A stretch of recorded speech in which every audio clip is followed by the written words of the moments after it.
We are affirming. 1, 2. Technology is my friend. You can spend your whole life building something from nothing. One storm can come and blow it all away.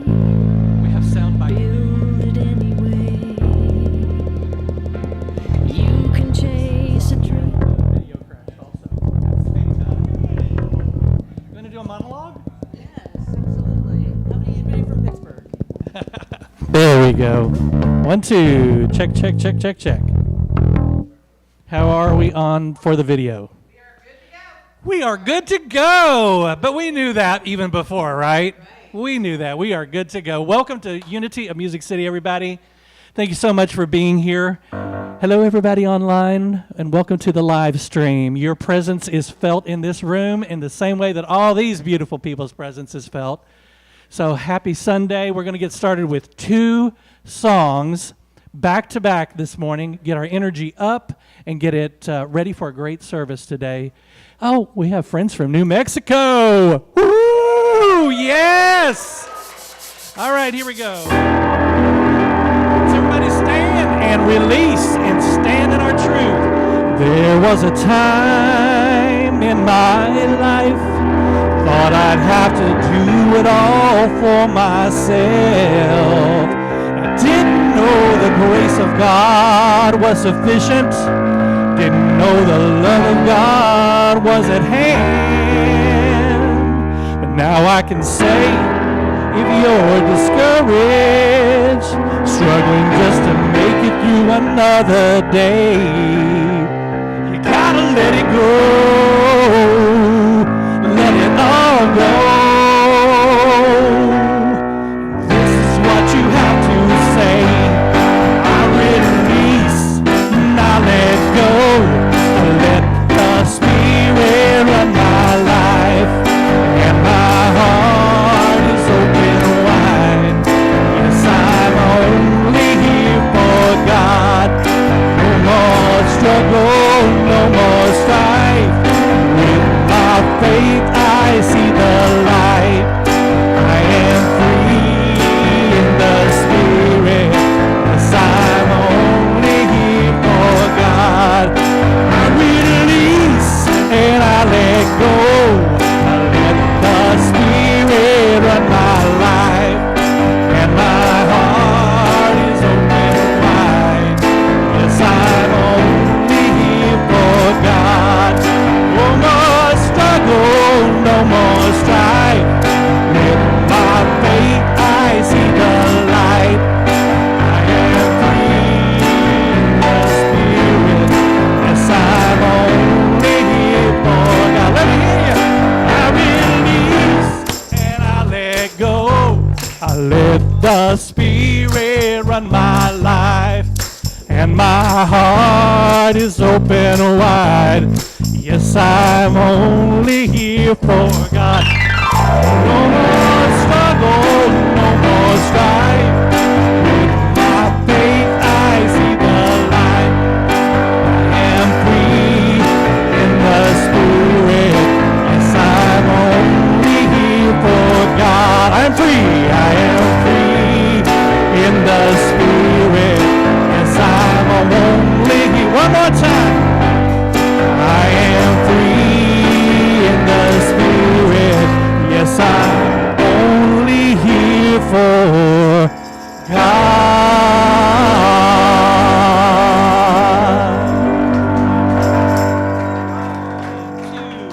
1, 2.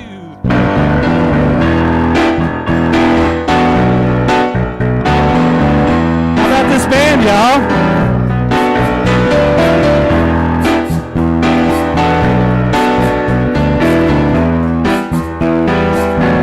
Here we go. I'm not gonna give in to this world's misery. I've learned a lesson that always sets me free. In any situation, the best thing I can do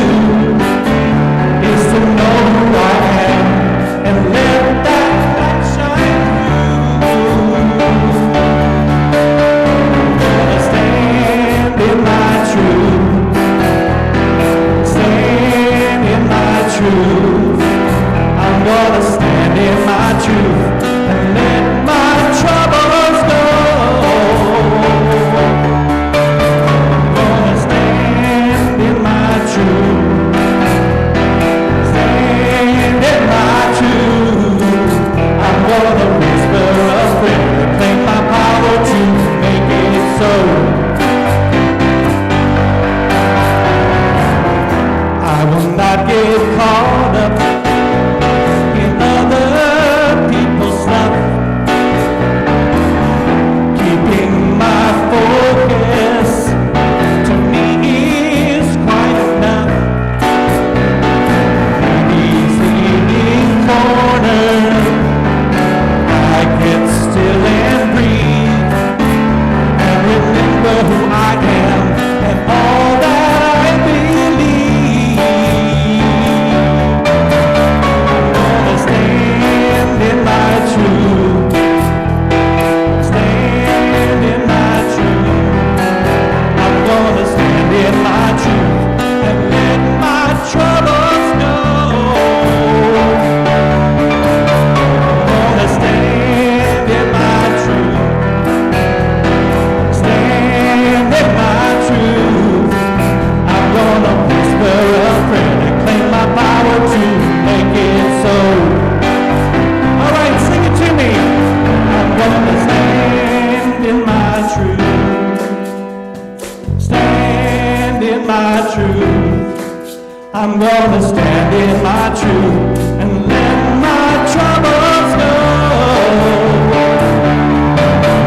I'm gonna stand in my truth, stand in my truth. I'm gonna whisper a prayer and claim my power to make it so. Oh, I'm gonna whisper a prayer and claim my power to make it so. One more time. I'm gonna whisper a prayer to claim my power to make it so.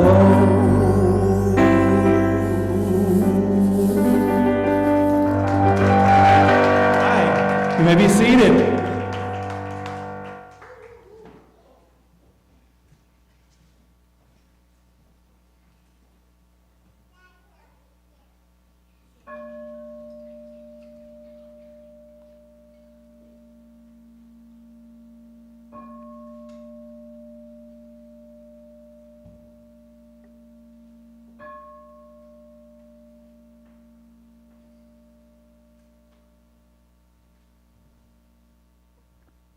Good morning, Unity of Music City. Good morning. Is this on? Yes, yes, no, yeah. Well, let's begin the portion of our service by taking a deep centering breath.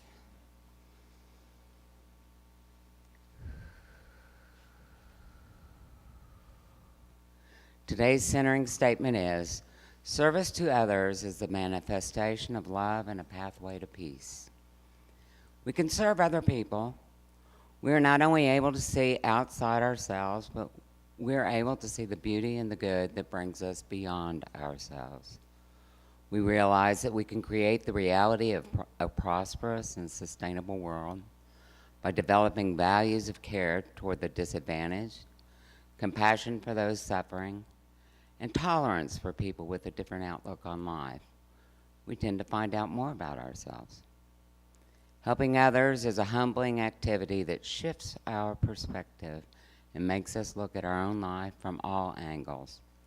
Consequently, we start transforming aspects of ourselves for the better. When we come together in service as a spiritual community, we strengthen our bond as we help others in need. If serving others is a spiritual practice, we can only deepen our love for each other when we serve together.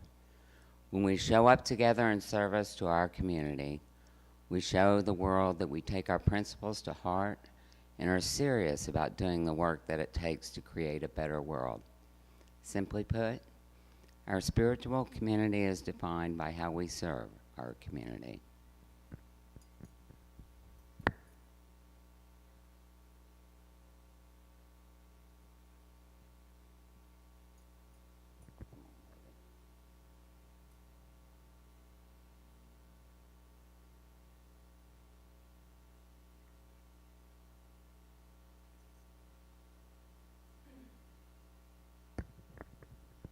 And now, please repeat these affirming statements after me. I gladly and willingly give from my abundance to help others in need. I gladly and willingly give from my abundance to help others in need. When I help others, my life flourishes. When I help others, my life flourishes. I find joy in giving, for it reminds me that I am blessed. I find joy in giving. It reminds me that I am blessed. And so it is. Good morning, everyone. So good to see everybody. Oh, goodness, we got a lot of reverb going, don't we? Truth. Welcome to Music City, Unity of Music City. That I wanted. Well, let me tell you what that means first, because you're like, what is an affirming interfaith spiritual community? Those are a lot of words, but when you boil it down, it means these three very simple things. Unity of Music City is an affirming interfaith spiritual community, meaning that we recognize, accept, and affirm who you are, no matter how you identify in the world. We encourage a heart-guided exploration of the truth in all faith traditions. You are in a judgment-free zone. We honor the unique path of each person's spiritual community or spiritual journey, meaning that no matter what path led you here, you have something to bring to the table, and your experiences and your wisdom can only enhance our collective spiritual experience. And by doing these things, we strive to be a presence that contributes to the well-being of all. So thank you for bringing your energy to our service today. And let's go ahead and dismiss our youth. You can go with Miss Stephanie.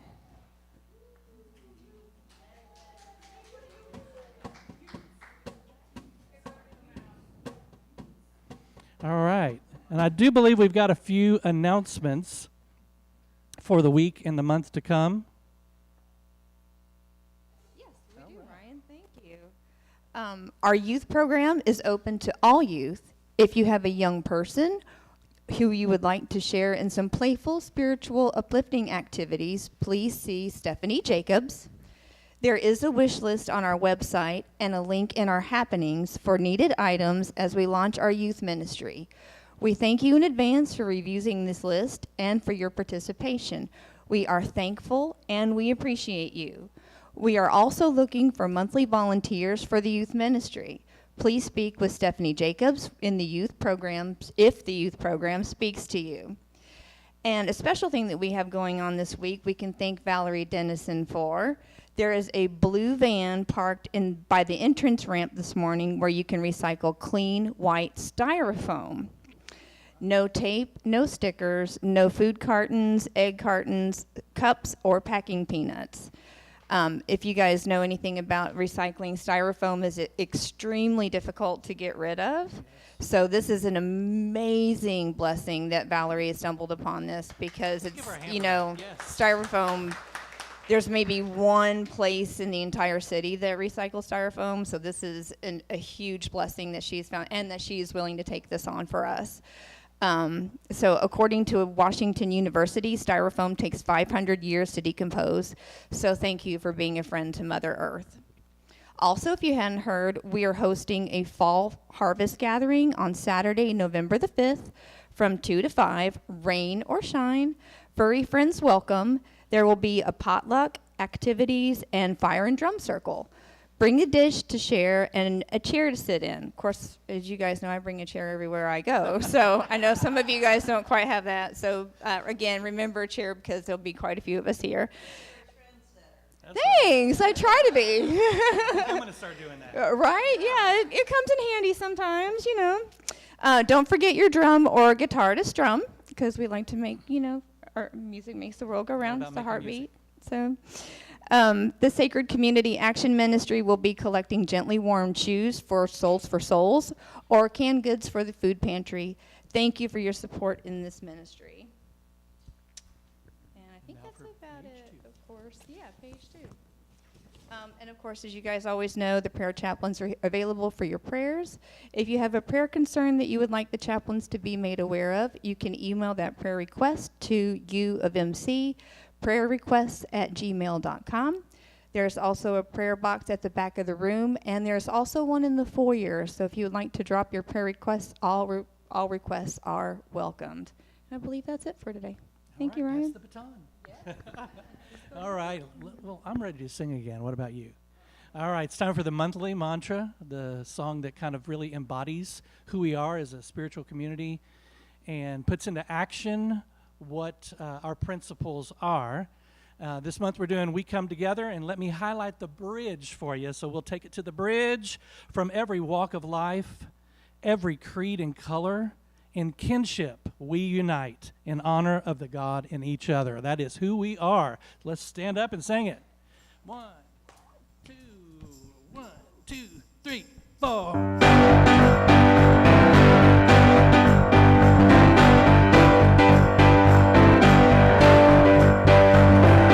Look at the person next to you. Say, God loves you and I love you too. Now feel the love in the sanctuary. Lift your voice and repeat after me. We come together. We come together. We come together. In the name of love, we come together. We come together, we come together, in the name of love. Here we go.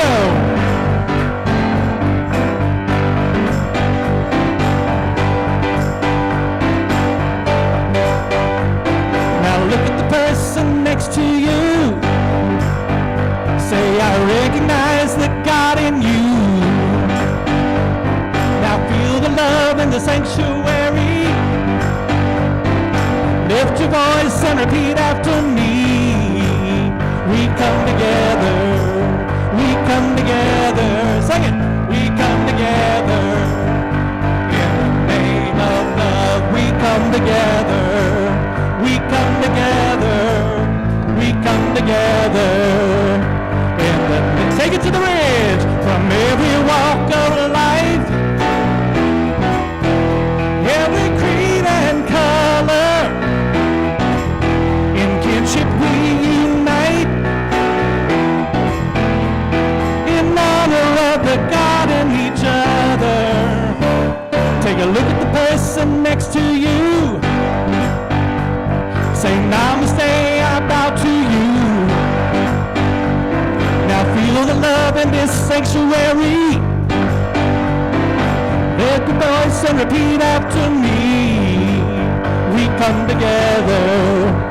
We come together, we come together, in the name of love, we come together, we come together, we come together, in the name of love, we come together, we come together, we come together, in the name of love, we come together, we come together. We come together in the name of love. All right. Thank y'all so much. Thanks for being my background singers. Goodness, all of that music coming from this little postage stamp right over there. I'm going to go with them being Ryan and the postage stamp band. I love it. And Jackson is only 7 years old. I don't know if you realize that. He's a child prodigy. He was, at least the last time I saw him years ago. Let's take a few moments to go into a meditative space. If you want to close your eyes and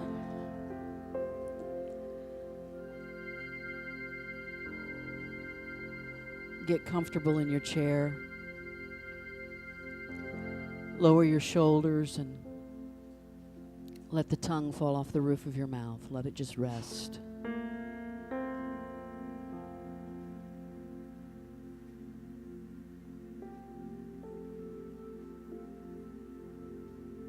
We are free in the Spirit. We are only here for God.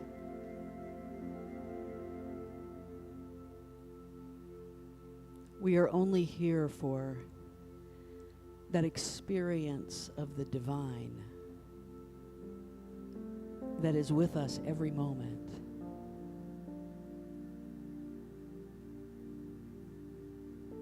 All we need to do is to stop and rest and be still.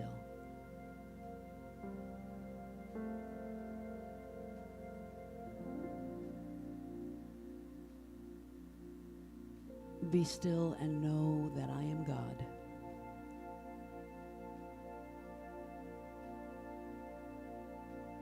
Be still and know that God and I are as much one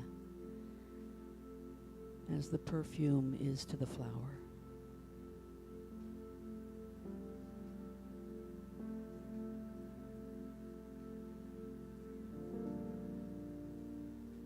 God and I are as much one as the bark is to the tree.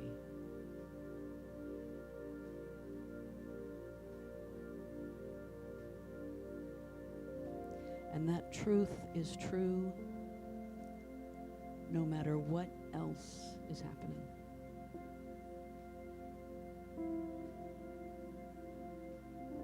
That truth is true when we are at work,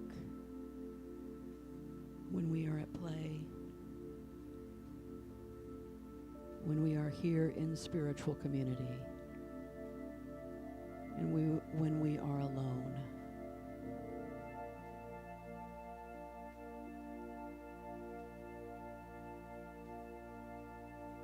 We come together in community with each other in the name of love.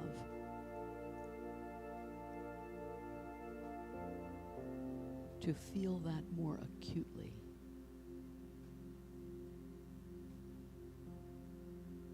To be reminded again of our namaste nature. To remember that the God in me beholds the God in you. The Christ in me beholds the Christ in you. The presence,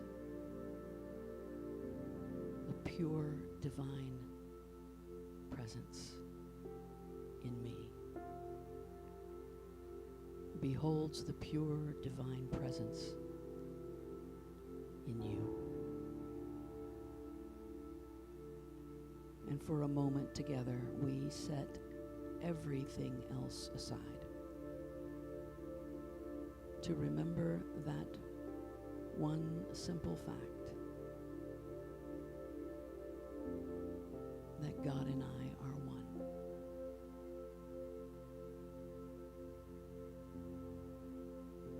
In the silence. In the silence.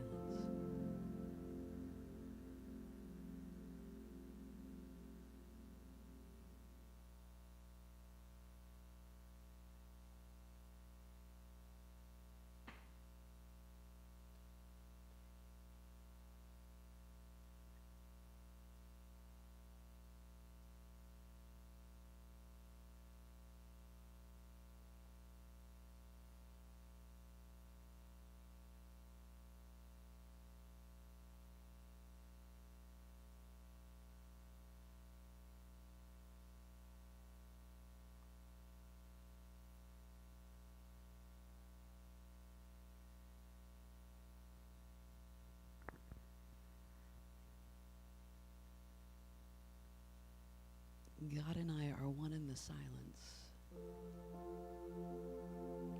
God and I are one in the laughter of children.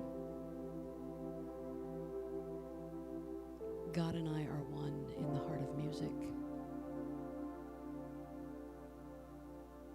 God and I are one when we are engaging in a task. God and I are one when I am reaching out to help my neighbor. God and I are one when I remember that loving each other is the greatest commandment.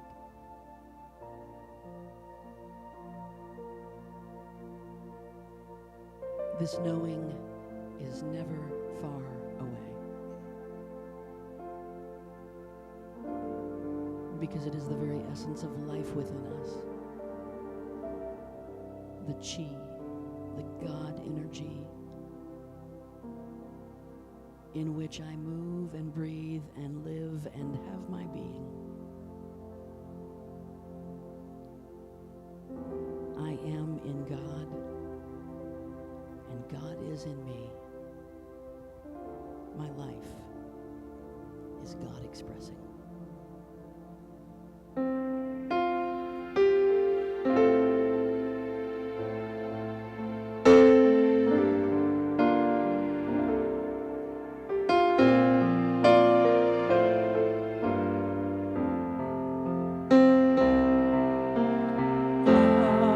I am in God.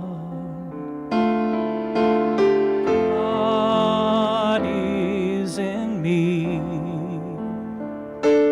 My life is God expressing.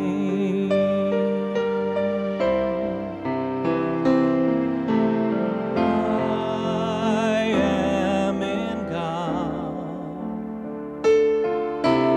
God is in me. All that I am flows to and from God.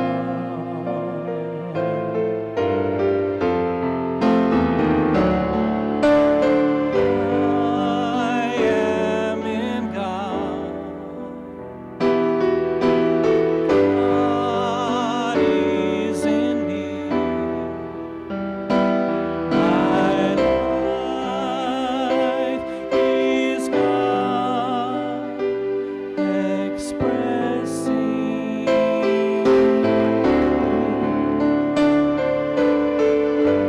I am in God. God is in me. All that I am flows to and from God. All that I am flows to and from God.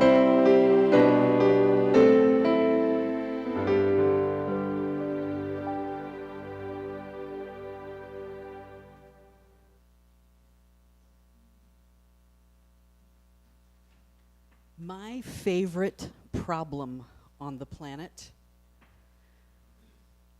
is when we're hearing children during the silence of meditation.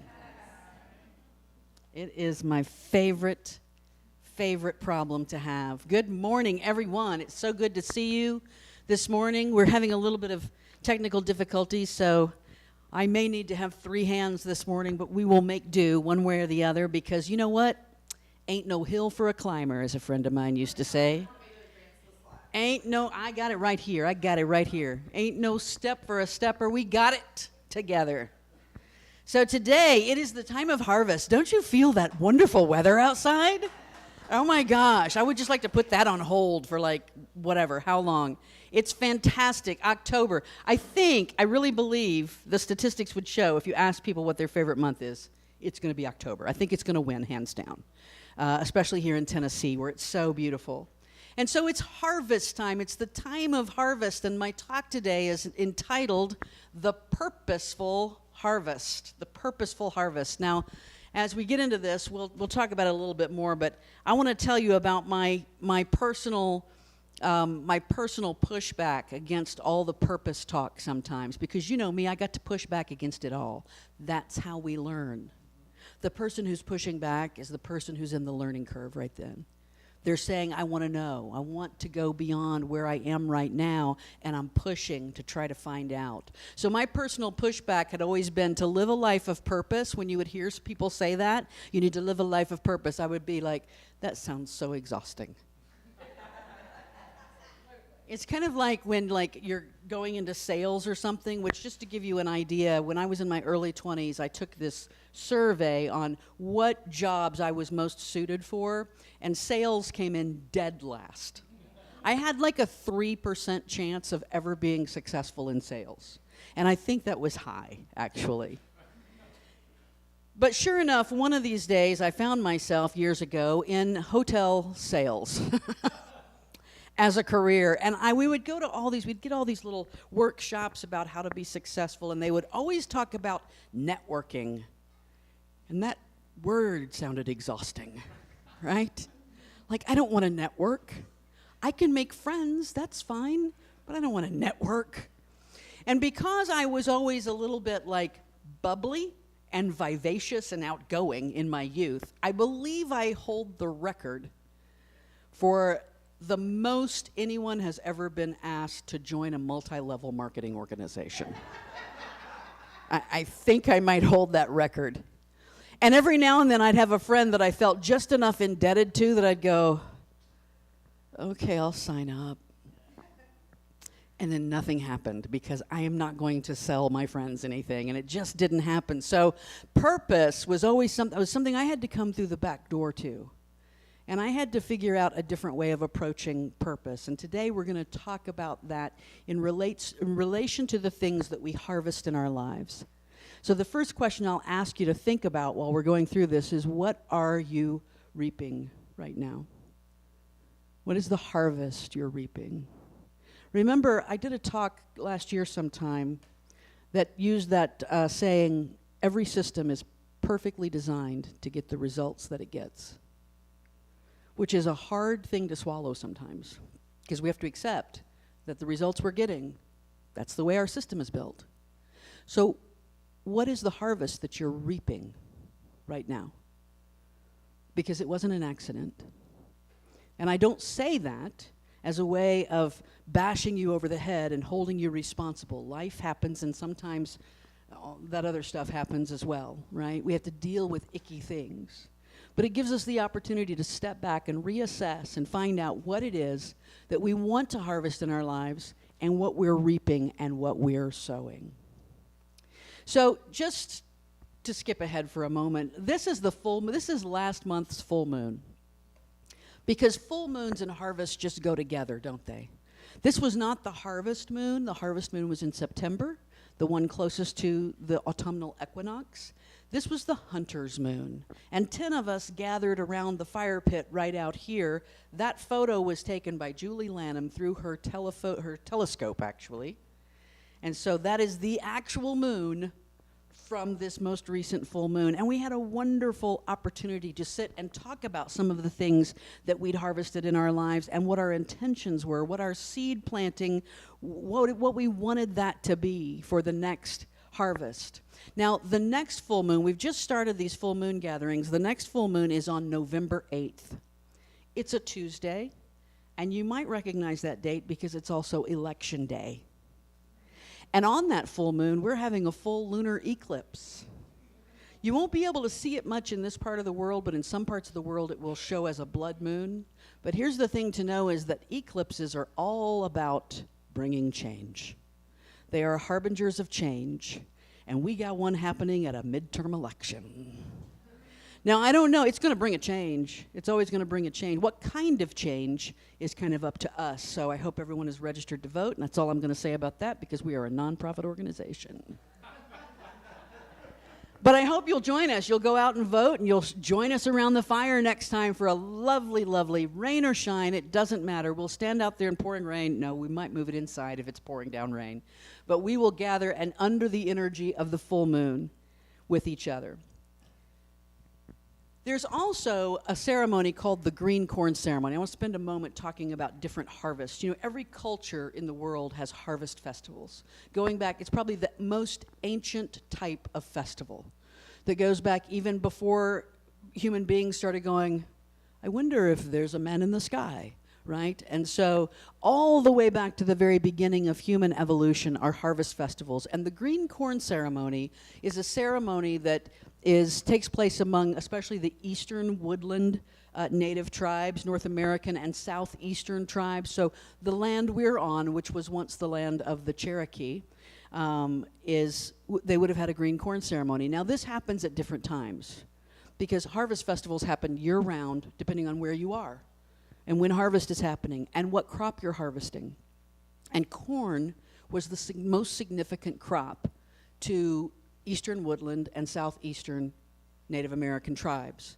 And so they would celebrate the harvest of the corn. Now sometimes these were as early as July or August, but the Cherokee moved their celebration into October. So the whole month of October is a celebration of the harvest.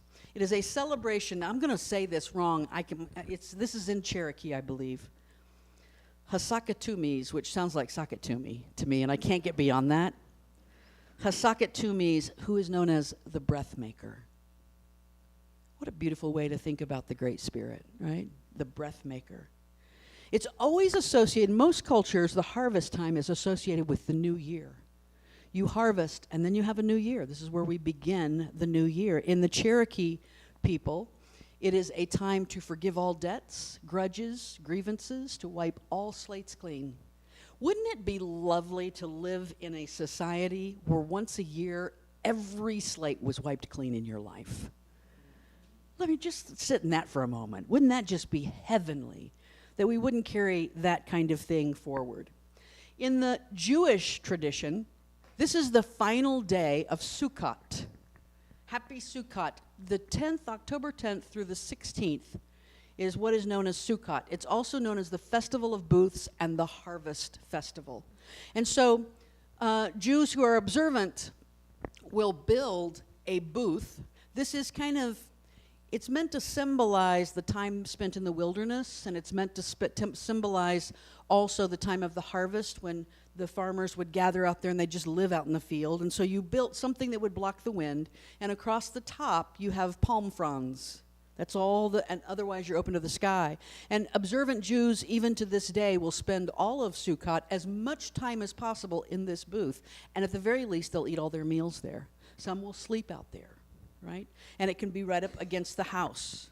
It's a Torah-commanded holiday that comes right after Yom Kippur. So it has, in addition to the harvest, it has a kind of spiritual importance regarding the abandonment of materialism. Harvest is all about letting go, right? And focusing on spirituality. So there's one more. We are an interfaith community, after all. Ayathrem Gahambar is a traditional celebration of the harvest in Zoroastrianism. Now, Zoroastrianism is one of the oldest religions on the planet. It came to us from Persia, what we know today as Iran. And in the Zoroastrian calendar, Gahambars are seasonal festivals. And this is the final day of Ayathrem Gahambar. I hope I'm saying that correctly. If I'm not, someone hopefully will correct me. October 12th through 16th. So today is the final day of Sukkot, the final day of Ayathrem Gahambar, and this is also known as bringing home the herds. I love that, right? Bringing home the herds. So we're going to talk about harvest. It's the time. In a lot of different, it's the time of the season. Yeah. Da-da, is it rich like me?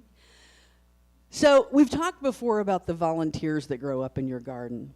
And thank goodness we get those volunteers. This is somebody's volunteer tomato plant growing up out of a compost pile. I don't know about you, but there have been times when my life feels like a compost pile, right? I've experienced that before. And every now and then here comes a tomato or a watermelon or a yellow squash or something growing up in there. And it just feels like a gift from God. It's a moment of grace. But what we don't plan on volunteers to get us through the winter.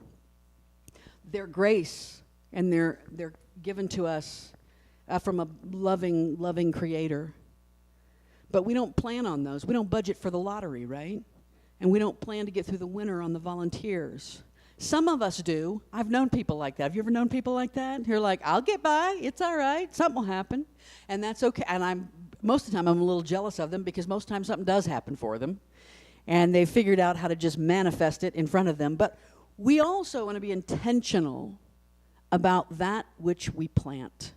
We want to have a purposeful harvest. This idea of harvest is such a beautiful metaphor for all of life, right? We sow and then we reap. We sow and then we reap. It's the law of karma. It's the law of attraction, right? We sow and then we reap. Jesus used it extensively in his parables. So the parable of the sower comes to mind. Most of us are familiar with the parable of the sower, where Jesus is telling a parable to his disciples, and he says the sower comes along and he's sowing seed. Right, the farmer, he's got probably a little bag, handmade, made out of, I don't know, sheepskin or something, hanging down beside him. And he's got his seed and he's throwing it out. And as Jesus said, some of that seed is going to fall on the hard path. It's been, it's hardened from people walking on it. And there's no loose soil there. And it's not going to take. The birds are going to come along and they're going to take it away, or the wind will blow it away. And you're going to get no reward from that. Some of it's going to fall on rocky ground with very little soil, and some of it's going to fall in with the thorns. And that's going to fail to produce a very good crop. It might take a little bit, but it's not going to be very fruitful. And then some of it, a little bit of it's going to fall on good soil, and that is going to yield 30, 60, or 100-fold. When I was a kid and I first heard that, I thought, ooh, that's like a miracle, that it reaps 30 or 60 or 100-fold, but that's what our garden does when it does what it's supposed to do, right? You get one little tomato seed. How many tomato seeds can you get out of that tomato seed? Thousands, probably, right? Each tomato has how many tomato seeds in it? Contained within that one planting is the beginning of many harvests that can come. When we talk about this story, when most ministers talk about the parable of the sower and the way that Jesus told this story, they focus on the soil. They focus on how we need to be open and receptive to the Word of God, and that's a great message to give. But Jesus didn't call it the parable of the soil. He called it the parable of the sower. And I think the message he was trying to get across to the disciples was, you have to keep planting seed. You have to just keep throwing it out there. It doesn't matter. It's not your business what takes and what doesn't take. It's not your business where the good soil is. You just keep sowing seed. So there's a British philosophical writer named James Allen. Some of you may have heard of him. He wrote a work called As a Man Thinketh, which is perhaps one of the foundational beginning works of New Thought. He was a pioneer of New Thought and self-help. And this is what he says about harvest. The law of harvest is to reap more than you sow. Sow an act, and you reap a habit. Sow a habit, and you reap a character. Sow a character, and you reap a destiny. Just like those tomato seeds. One little tomato seed brings me thousands back. One intentional act starts to create a habit in my life, a habit of good reward, a habit of good return. And then when I start to sow that habit in the direction of goodness, in an intentional way, I begin to reap a certain flavor to my character, a type of beingness that people begin to identify me with and relay to me, right? Oh, Deb, she's reliable. Sometimes. Don't ask Nikki about that. But anyway, you reap the kind of character that demonstrates the heart that you have within you. And then you sow that character into all areas of your life, and you reap a destiny, a purpose, a sense of being. Or, as Ella Wheeler Wilcox says, with every deed you're sowing a seed, though the harvest you may not see. So it's kind of like it is intentional and it is purposeful, and at the same time, we're sowing seeds whether we intend to or not. We're always in the business of planting the seeds of our life. Now, Ella Wheeler Wilcox, I don't know if you remember her or not. Anybody alive in 1919? Remember? No, never. Ella Wheeler Wilcox was an American poet and author. She's the one who wrote, "Laugh and the world laughs with you. Weep and you weep alone," right? But her works were so filled with positive thinking that they were popular in the New Thought movement, and she actually wrote a booklet called What I Know About New Thought. And in fact, she and her husband were devoted New Thought students all those years ago. And she has another quote that I'm getting ready to share with you. It's going to be a little bit small. It's going to be, but this one, man, this one just zung right through me. Zung. That's the past tense of zinged, okay? Just zunged right through me. So get ready for this one. This one's a good one. She said, as we think, act, and live here today, we build the structures of our homes in spirit realms. If we didn't already have technical problems, I would mic drop that one. As we think, act, and live here today, we build the structures of our homes in spirit realms after we leave Earth, and we build karma for future lives, thousands of years to come on this Earth or other planets. Life will assume new dignity and labor new interest for us when we come to the knowledge that death is but a continuation of life and labor in higher places. I had to sit with that. I might need to just stop and let y'all just resonate with that for a moment. When I first came across that quote, I just had to sit with it for a while and let it keep rolling around in me and think about the fact that we have this very limited view. What do I want to accomplish with my life is often the view that we have, instead of who am I becoming? Because who I'm becoming, I'm going to carry with me for a lot longer than I might even know. Who I am becoming is going to have ripple effect in ways I will never see. We're always sowing that seed even though the harvest we may not see, right? Because we have no idea. I have no idea who I might be in a future life sometime. Hopefully I'll talk Nikki into coming back with me, though she swears she's not going to ever do it.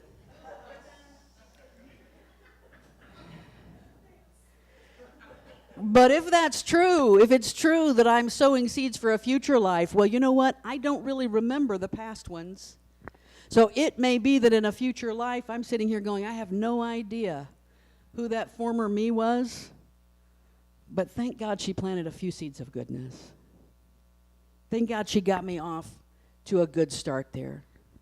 So this is anybody know what a Venn diagram is? It's where you have these little overlapping circles. I use it with my students when I'm teaching them how to write comparison and contrast papers, where the things that the circles share are things that are similar, and things that are outside the circle are things that are different. And there's always, when I'm giving my lecture on Venn diagrams, I show them several of them, and then I always end with this one. It's the Venn diagram you may have seen before, called the Venn diagram of purpose. And it's where when we bring together what I love with what the world needs, what I get paid for, and what my strengths are. If I can ever live in the center of all four of those things, I am living in my purpose. Now you'll notice where they overlap. If what I love overlaps with what my strengths are, and that's the only thing that overlaps, that's my passion. If what my strengths are overlap with what I get paid for, that's my profession. If what I get paid for overlaps with what the world needs, that's my vocation. And if what the world needs overlaps with what I love, that's my sense of mission. Love that. And then they have four other places where three of them overlap at a time. But that center one is the important one. And I tell my students in my one little, every now and then I put on my minister's hat at school, but I don't tell them. It's a little secret. And I tell them that the most important thing that they can get out of this time that they're spending in the classroom is not the degree, and it's not the college major or the skill set or anything. If they can come out of it with a sense of at least knowing how important it is to live in the center of that purpose, to try to find it, put everything you can into finding it, and then put everything you can into being it. That their life will have outcomes that we can't even quantify, we can't even begin to measure. Now, this Venn diagram of purpose originally came from a Japanese concept called ikigai. It's the same things there, the same circles. The Japanese have a word for it called ikigai. Iki means life. Gai means value or worth. And basically, what that stands for is A reason for being, the thing that gets you up in the morning. Whew, the thing that gets you up in the morning. My alarm clock. I'm going to nickname my alarm clock Ikigai. There you go. When I was in college, I remember very distinctly times in my life where I felt a strong sense of this. When I was in college, it was theater. Whatever play I was in was the reason for getting up in the morning. Until I got to play practice, I might have to go sit in biology class.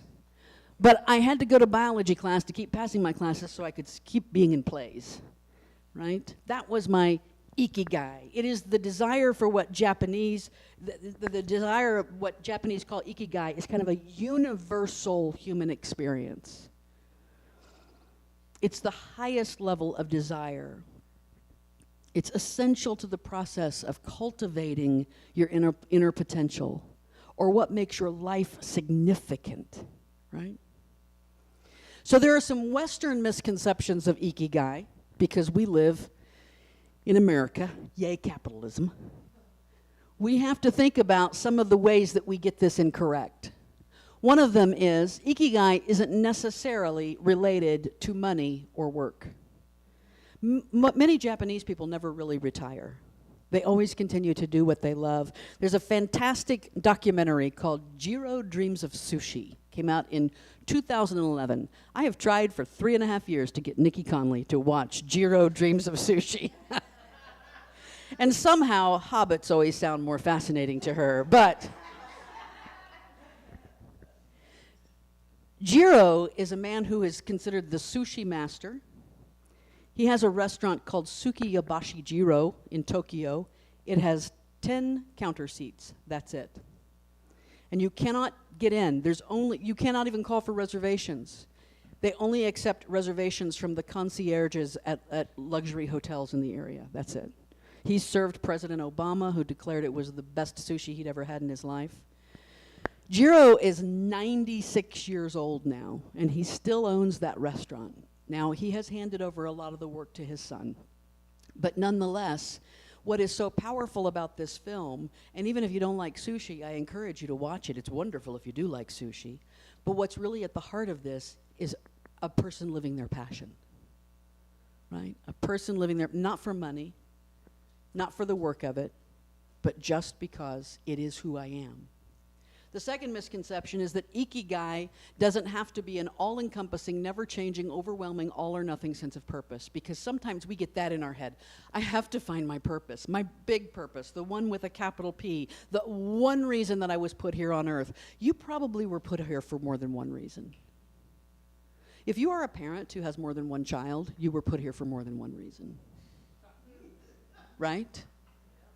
So you have lots of purposes and lots of reasons in your life. You don't have to worry that you won't find the right one, because tomorrow might bring a new one, right? The third misconception is that you can only have one. That's not true. You can have more than one Ikigai. You can have more than one Ikigai in a day. When I was in college and it was the play, it's not that anymore. So is my life not worth living anymore? No, I have a new reason, and I have a new purpose. There's a book called Ikigai, The Japanese Secret to a Long and Healthy Life by Hector Garcia and Francesc Morales. And they've created the 10 rules of Ikigai, and they are these. Number 1, stay active, don't retire. Number 2, take it slow. I love the slow movement. My mother, I was raised in a house where it was not right if it wasn't done fast. And I had to break that, right? It's got fast, fast, fast. I had to break that in my life. Number 3, don't fill your stomach. Let me point out now that you can follow 8 or 9 of these and that will be fine. Okay? 8 or 9. Surround yourself with good friends. Oh my gosh, I'm reminded this week, it's been Nikki's birthday week, and we've had several opportunities to be around family and friends, and it just constantly, and then this morning, where we're constantly reminded of the goodness that we have at our fingertips in our life. Get in shape for your next birthday. Every birthday I try to do that, so, whether or not it's successful. Smile, reconnect with nature, give thanks, live in the moment. Let your ikigai be the guide that you follow. Because you see, this purpose that we need to invest into our harvest is an inside-out job. It's about us more than it is about something that's happening out there. Viktor Frankl, who was a survivor of the Holocaust, said, he's a psychiatrist, Austrian psychiatrist. He has a very famous book called, I think it's called On Meaning, Man's Search for Meaning. Thank you very much, Carolyn. He said, life is never made unbearable by circumstances, but only by a lack of meaning and purpose. It's not the outer, it is the inner that impacts this. So this past week, my niece sent me a text, my favorite niece. They're all my favorite niece, so that's why I can say that. She sent me a text and she said, have you seen Come From Away? Have y'all heard of this story, musical? Okay. She said, have you seen? I said, no, I haven't. She said, well, if it ever comes to Nashville, you have to go see it. Well, then I looked it up, and it was the Broadway production of it. That's a shot from it right there. The movie of it is showing on Apple TV. If you have Apple TV, I strongly encourage you to go watch this movie. It's a Canadian musical. Yes, they make music in Canada. And it's based on the events following right after 9/11 in the town of Gander, Newfoundland. Now, Gander, Newfoundland is this little bitty town of about 9,000 people that happens to have what used to be the largest airport in the world. Because in the time, I don't know if you've ever paid attention, if you've ever flown to Europe and you've ever paid attention to the flight path, they don't just go west to east across the Atlantic Ocean, right? A lot of times they're going right over the North Pole. They're going that way to get there. And so Gander is a place that was kind of like a halfway point. It was a filling station, right? The Queen has landed there. Famous people have landed there. Military transport planes landed there. And so they still have this massive, massive airport. And so what happened when 9/11 happened, and if those of you who recall that moment, I had to tell my students about it because they weren't alive. Yeah, I know. I'm just going to let you sit with that moment for a moment. Yeah. I had to tell my students what it was like on 9/11 to suddenly hear the skies go quiet. For those of us who I lived near Donaldson at the time, and it was very, very obvious around Donaldson. When they pulled all planes down out of the sky and said, that's it, we're closing it off. And so they sent 38 planes to Gander, Newfoundland. Those 38 planes were carrying 7,000 passengers. Now, this is a town of 9,000 people. The planes were carrying 7,000 passengers, dogs and cats in the hold, a pair of breeding bonobo monkeys, right? And in fact, Unga, who was the female of the pair, she gave birth while she was there. She was pregnant, and the baby didn't live. But they did end up getting her to the Columbus Zoo, and she gave birth the next year, and they named her son Gander. And Unga passed away just last year, but Gander still lives at the Columbus Zoo. So you have all these people, and for 4 days, we're not just talking about a layover. We're talking about 4 days. And not only was it a layover, but the pilots, the people who were in charge of the airport and the aircraft, were being told by the FAA at the time to treat every plane as if it's a bomb. And so the people were finally allowed to get off the plane, but they couldn't take anything with them. They couldn't get their luggage. They couldn't take anything. So you have 7,000 people without their deodorant, without their toothpaste, without their medications, without their combs and brushes and hairspray, without their shampoo, without their soap, without their socks, without a change of underwear. You got 7,000 people coming into Gander, and you know what they did? They took care of those people. They set up the gymnasium as a dormitory. They went around and gathered from people. You know, they went to the local Walmart. There's a Walmart in Gander, Newfoundland. They went to the local Walmart and just cleaned the shelves of all of the toiletries and the items that people would need. They got the local pharmacist to see how to fill what were the most pressing needs for medication. Who do we take care of, right? The local ASPCA said we got the animals covered. But we're going to need some help with that, dog food, cat food. They went around at one point and they commandeered every resident's grill so that they could have a big cookout for everybody. Free. Everything was free. Didn't charge them for anything. And in the middle of this show, which is incredibly moving, and I strongly recommend that you watch it, there's a song called Prayer that is based on the prayer of St. Francis of Assisi. But it is the most beautiful interfaith moment I think I've ever witnessed on a screen. And the lyrics are being sung, "Make me a channel of your peace. Where there is hatred, let me sow love. Where there is injury, your pardon, Lord. And where there's doubt, true faith in you. Make me a channel of your peace. Where there's despair in life, let me bring hope. Where there is darkness, only light. And where there's sadness, every joy." Now, at this point in the song, a rabbi begins to sing.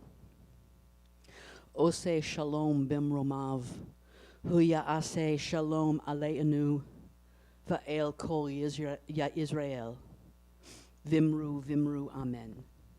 And this translates as, "He who makes peace in the high places, he shall make peace upon us and upon all of Israel." And we say amen.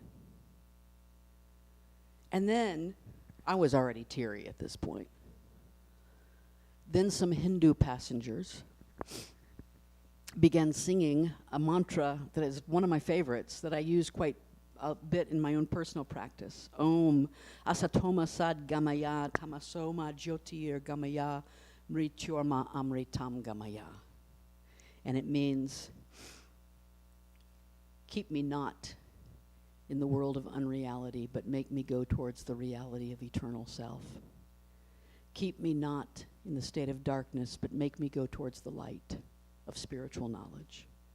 Keep me not in the world of mortality, but make me go towards the world of immortality, of self-realization. Om Shanti Shanti Shanti. Om. Peace. Peace. Peace. And as all three begin weaving together, at the end, the words come through, "O Master, grant that I may never seek so much to be consoled as to console, to be understood as to understand, to be loved as to love with all my soul." This is a prayer of purpose. This is about a purposeful harvest. These are the seeds that I want to plant. I have no idea how they'll show up. There's all kinds of amazing stories. I won't give it all away, but I'll tell you that these are based on the real people who lived through this. There was a man in the town of Gander who went to see the priest, or the rabbi who was on board, because when he was a child in Poland, his parents had sent him away. His parents died in one of the concentration camps of Nazi Germany. And he was told, never tell anyone you're Jewish. And he went to the priest, or the rabbi, excuse me. He went to the rabbi and he said, after what's happened this week, I feel like our stories need to be told, not hidden away anymore.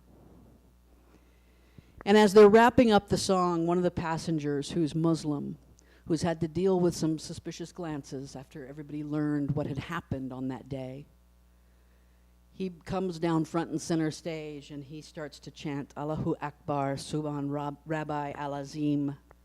Allahu Akbar, Subhan Rabbi Al-Azim, Alhamdulillah. God is the greatest. Glory be to the Lord Almighty. Thank you, God. Thank you, God. Thank you, God. For 4 days, people from all over the globe came together in Gander, Newfoundland. They hadn't planned on this being their purpose in life. They had no idea it was going to happen. They just somehow had hearts and souls that were ready to meet the moment. They had hearts and souls that were ready for the day. They lived in this kind of immediate and present ikigai, the kind that happens often during intense moments, that sometimes happen during moments of crisis. They just showed up in their heart's purpose, and they were ready for it. In the beginning of her poem, The Invitation, Oriah Mountain Dreamer says, "It doesn't interest me what you do for a living. I want to know what you ache for, and if you dream of meeting your heart's longing." Living a life of purpose and reaping a purposeful harvest is a job that comes from the inside out.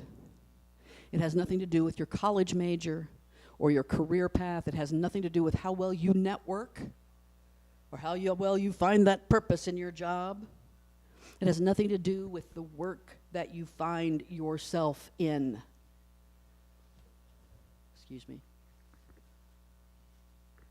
It's about oozing purpose. Sometimes I ooze purpose out of my eyes.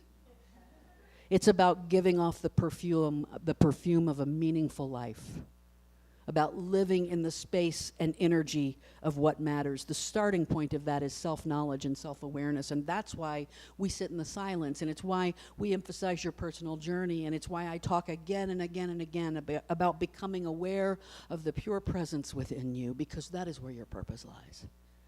Being in communion with the divine, that is our purpose. One of the great texts of Hinduism, one of the Vedas, is the Yajur Veda. Yaju means worship, Veda means knowledge. And it's a collection of prose mantras for worship rituals written about 1,200 to 800 years before the time of Jesus.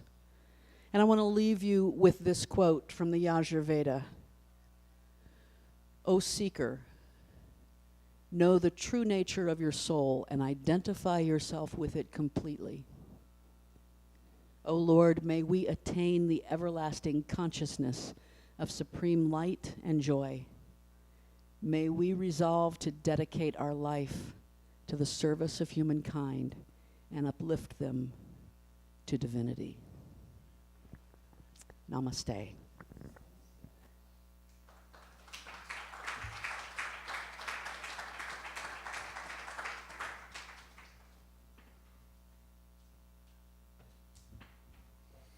Wow. Now we know about Gander, and we cannot forget it. Thank you, Reverend Deborah. Well, it's really easy to slip into gratitude from that, huh? And so, as we begin each service in thanksgiving, we end each service in gratitude. We're grateful for the opportunity to learn and grow and share with each other. I'm grateful for the opportunity to have a physical and spiritual experience of love, joy, and peace. And we're grateful for the opportunity to give back to the potential that is this spiritual community, Unity of Music City. We give of our time, our talents, our treasures, and we give generously from the depths of our hearts to the bottom of our souls. So you can see the ways to give. We have the red bucket in the back for paper products. And then you can take a picture of the, what's that thing, a QR code. That's what that is. And that'll take you directly to PayPal, Amazon Smile, Kroger Rewards card. All of those things are going to help. Let me mention that our new bathroom is open. It's not completely done, but our new bathroom is done. Let's give a big hand for that. Talking about gratitude, we are so grateful for that because it is ADA compliant, wheelchair capable. So our second bathroom, the old bathroom that was here when we bought the building, is being refurbished now, remodeled. And so that'll be open, I would say, in the next week or two also. So we are so grateful that we are being able to progress. And we're so thankful that you are giving to the potential of this spiritual community. So let's all say the blessing for our offering together. Divine love flowing through me blesses and multiplies all that I choose to give and all that I am open to receive. Let's sing this prayer of gratitude together.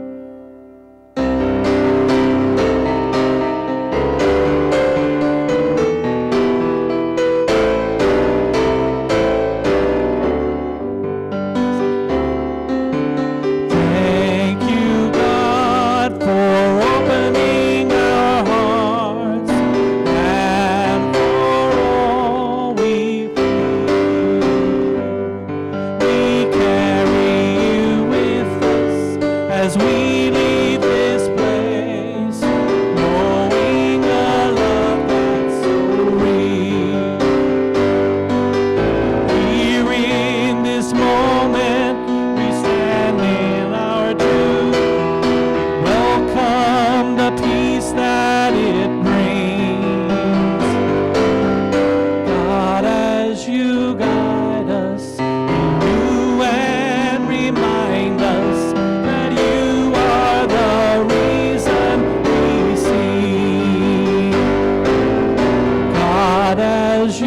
guide us, renew and remind us that you are the reason we sing.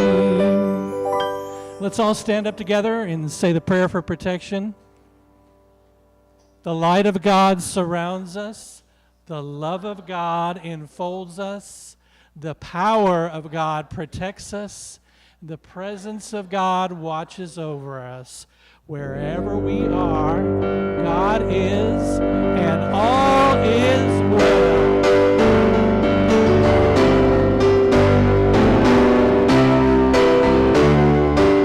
Let's all sing together.